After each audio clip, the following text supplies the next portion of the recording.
এই যে ঘি, আমার তৈরি ঘি, আমার চেষ্টা সার্থক। সারা মাসের জমানো ঘি, বাটারটা জমিয়ে করা। এই যে বাটার থেকে ঘি তৈরি হবে, বাড়ির তৈরি বাটার থেকে।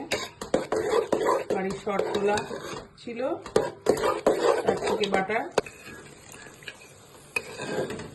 এই যে ঘি হচ্ছে, এখনো রেডি হয়নি, হচ্ছে এখনো 15 মিনিট জাল হবে, তারপরে হবে, সেটাও দেখাবো তোমাদেরকে।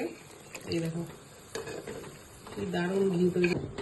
এই যে ঘি রেডি, এই যে এবার ছাকবো, ছাকাটাও দেখাবো তোমাদেরকে।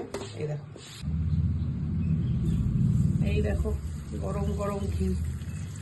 এই যে কতটা ঘি হলো, সারা মাসের ঘি। এই দেখো ঘি, এই যে এটা ঘিয়ের চাটনি, এটা মুড়ি দিয়ে খায়, আমরা খাই না, টক লাগে। এই যে ঘি।